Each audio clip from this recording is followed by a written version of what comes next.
Diário de terapia. Hoje nós vamos falar um pouquinho sobre nossa criança ferida, nossas vulnerabilidades em relação a isso.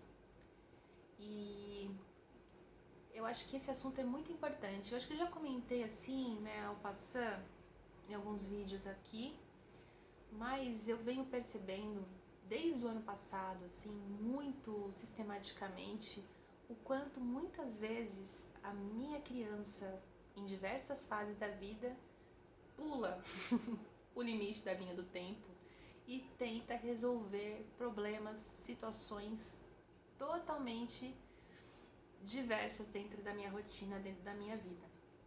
E não sei se isso acontece com vocês, pelo menos se vocês têm fazem essa análise assim mais fria, né, em relação às coisas que acontecem com vocês, a forma que vocês reagem em relação às situações. Mas todo o ano passado em que eu fiz terapia, né, com uma psicóloga junguiana, muitas das vezes no setting terapêutico, quem estava lá reclamando, comentando, chorando, dramatizando, não era a Ivy adulta de 40 anos. Era a Ivy de 8 anos, de 10, de 4 anos, de 3 anos. Era a Ivy bebê.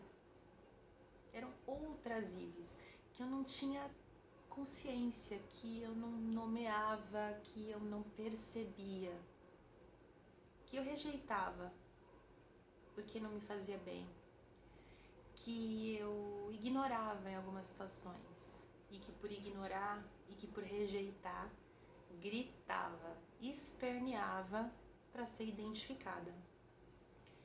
Eu venho percebendo durante todo esse tempo de processos terapêuticos, né? Porque além da terapia junguiana, eu também fiz alguns cursos, né, de EFT, que é Emotional Freedom Techniques, que trabalha com liberação emocional a partir de algumas frases, né? Tem alguns pontos de acupuntura no corpo, né? E que você trabalha a liberação emocional. E mesmo no tratamento de EFT, muitas das questões que eu acumulava enquanto adulta, de todos os aspectos, todos, profissionais, amorosos, financeiros, boa parte deles faltou um cuidado, um acolhimento da minha criança, porque era a minha criança insegura, era a minha criança medrosa, era a minha criança afetada por questões que me impulsionava ou não a tomada de decisões, a novas escolhas, as dramatizações, a doenças, a um monte de fatores. Desde adolescente, né, voltando na linha do tempo, eu me percebo fazendo essas relações que eu faço com vocês hoje aqui no Diário de Terapia. Eu, meu irmão, minhas primas, né, vão lembrar disso, a gente ia na casa delas, uma casa de uma delas, e a gente ficava a tarde toda lá conversando sobre isso, né? A gente já tinha um trabalho com juventude no centro espírita que a gente frequentava, e por lidar com outros jovens da mesma faixa etária e sendo liderança, eu tinha que olhá-los de uma forma distanciada, né, para ajudá-los nos problemas deles.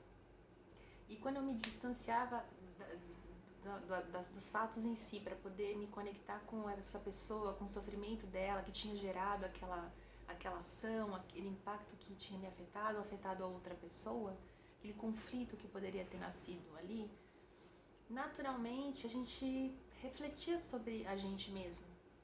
E se fôssemos nós? O que a gente teria feito? E se fosse isso? Se fosse aquilo? Então a gente conjecturava muito sobre a gente mesmo, né?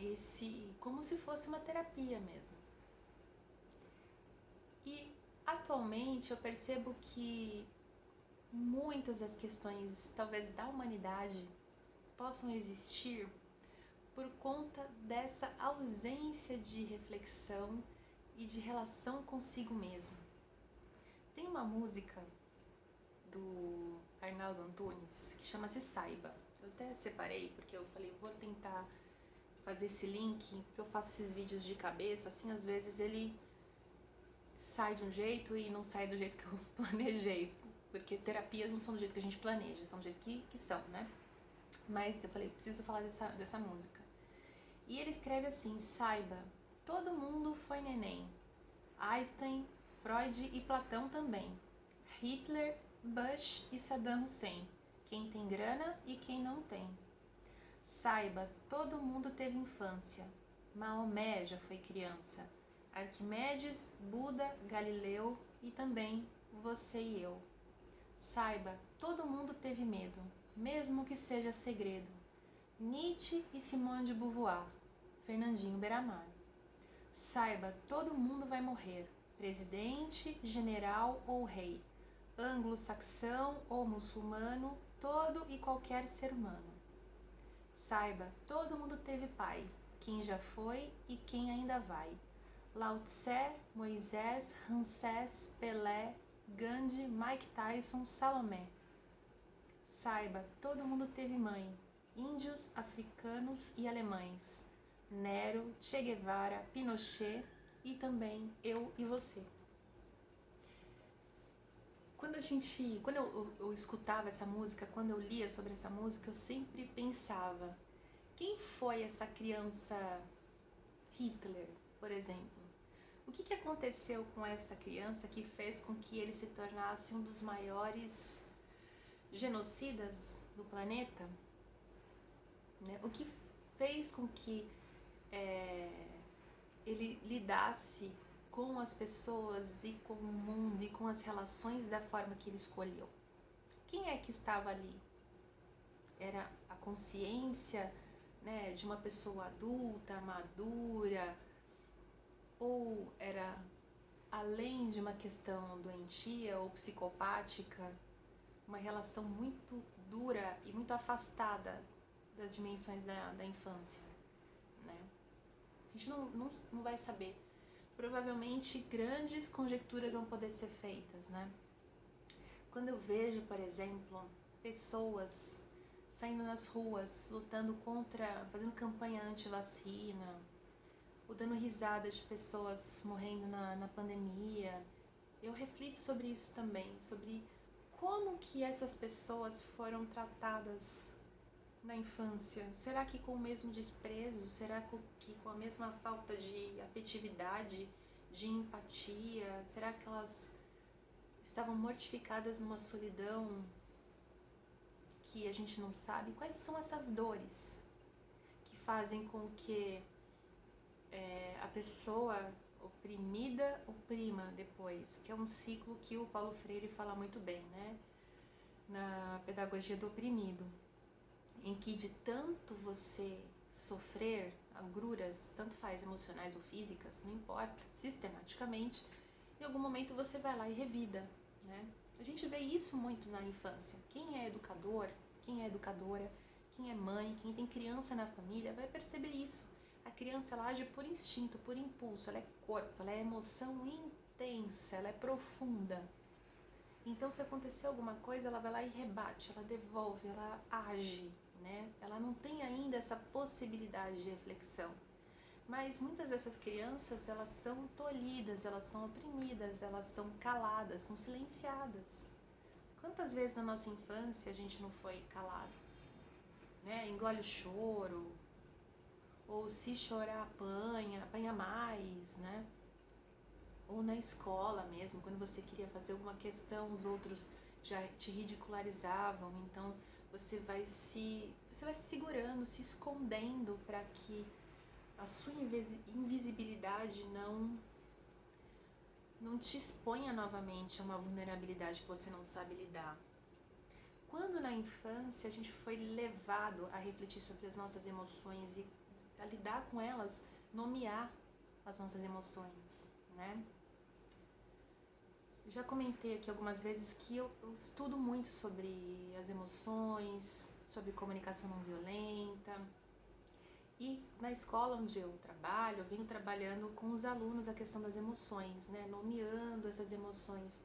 E é muito interessante perceber o quanto eles têm uma compreensão sabe, de ser da humanidade daquelas emoções. E o quanto eles são capazes de fazer essas conjecturas e fazendo lidar melhor com as agruras desse momento, né? Tive uma aluna, por exemplo, que não conseguia falar sobre tristeza porque ela estava completamente triste pela perda de uma bisavó, por exemplo, né? Então, como é que eu consigo gravar? Eu não consigo gravar porque me dói. Então, vamos falar sobre essa dor que está doendo, né? E por que ela está doendo? E à medida que você fala sobre aquilo, que você coloca ela, né, exposta, que você lida com aquela emoção da forma que ela é, você se liberta. A cura não é um processo automatizado, mas a cura é uma consequência do encarar, do nos encarar, sem culpabilização. Todas as vezes que eu entrei na minha sessão de terapia no ano passado, eu saía com uma sensação de, nossa, que ridículo. Me sentia ridícula às vezes, de coisas que eu carreguei durante muito tempo, de responsabilização dos outros, de apegos e de ciúmes e de competição e de, sabe, tanta frescurite por nada. Porque naqueles momentos em que eu sentia aquilo e eu me sentia revoltada ou indignada, ou quer que seja, quem estava sentindo aquilo não era eu adulta, era a minha criança que estava gritando a sua rejeição, a sua exclusão, o seu papel, a sua voz e vez no mundo. E todas as vezes que eu encarei, que eu abracei, que eu conversei, que eu lidei com a minha criança, todas as outras partes de mim elas se ajeitaram. Não existe, eu acho, também um caminho de segurança plena, plenitude total, cura emocional completa. Né? A Nízida Teixeira falava isso, essa coisa de a gente se ajustar muito, né, a uma sociedade doente não é saudável, né? Se curar demais não é saudável.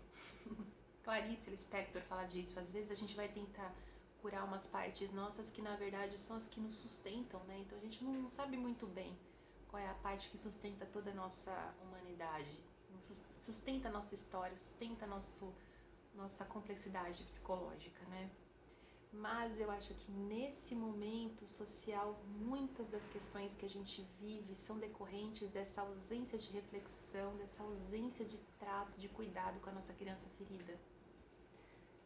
Tanto dos caras e das minas políticas, né, dentro desse sistema, que reagem ou inflam ou se relacionam ou interagem ou deixam de interagir a partir dessa mesma ótica muito da dor, da sua dor interna, né, nas disputas, nos diálogos que a gente fala, nossa, esse diálogo é muita quinta série, esse tipo de argumento.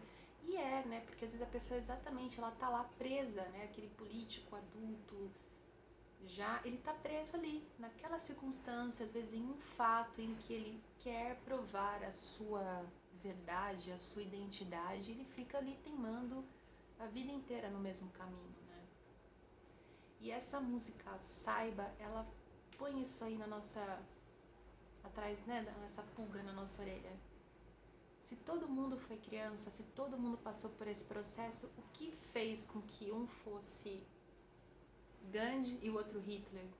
Quem fez com que um fosse Madre Teresa e o outro Saddam Hussein? Quem foi, né, qual foi a diferença que fez um Lula e um Bolsonaro, por exemplo? O que fez uma pessoa ser eu e ser você? Sem qualificar. Aqui não é um momento de qualificação, mas de observação, de análise frente às escolhas que essas personalidades e que eu e você fazemos na vida. O que nos faz pessoas com boas escolhas ou más escolhas? O que faz com que a gente chegasse, o que fez com que a gente chegasse até aqui? Foram as nossas dores da nossa criança ou foram as soluções encontradas por essa reflexão sistemática, por essa tentativa de autogestão, acolhimento e afeto de quem a gente é na essência? é profundo. E às vezes dói, às vezes dá vontade de chorar, às vezes dá vontade de fugir, às vezes dá vontade de gritar. Mas é assim mesmo que a gente vai se encontrando, se moldando, se construindo eternamente, num ciclo infinito. Porque perfeição realmente não nos cabe, né? Mas a humanidade sim. Até o próximo vídeo, beijo.